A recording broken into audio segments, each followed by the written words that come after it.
Et les films et séries n'ont pas forcément vocation à être réalistes. L'idée, c'est quand même de nous sortir de notre quotidien et de nous faire rêver un peu. Mais quand un show s'attaque à quelque chose qu'on connaît bien, c'est toujours tentant de le comparer à la réalité. Emily in Paris suit l'histoire d'Emily, incarnée par Lily Collins, qui emménage à Paris suite à une opportunité professionnelle. L'occasion pour elle de découvrir notre belle culture et de s'émerveiller devant les trésors de la vie parisienne. Mais est-ce qu'ils n'en ont pas fait un peu trop ?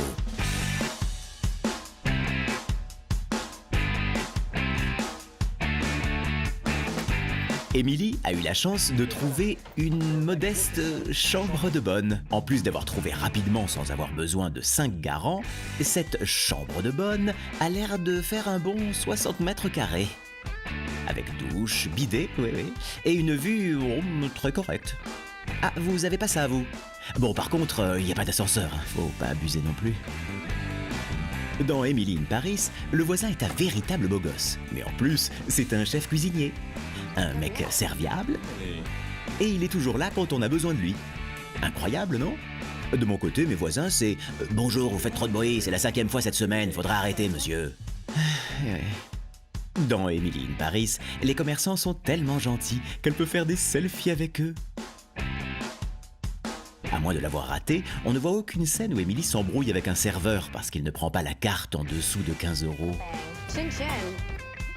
Emily a la chance de vivre dans un Paris où les transports en commun ont été remplacés par des taxis. À notre grande surprise, Emily n'a pas pris une seule fois la ligne 13 en heure de pointe. Et ça pourtant, c'est très parisien. C'est vrai, les Français sont souvent reconnus pour la bise. Mais n'abusons pas.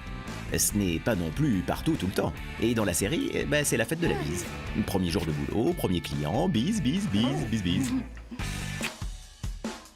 En général, les gens dans la rue ont des écouteurs et tracent leur route, toujours pressés, d'un pas déterminé. Mais Emily a de la chance. Tous les gens qu'elle croise sont super sympas, prennent le temps de lui parler et deviennent littéralement des amis. Oh, quelle vie, Emily, quelle vie!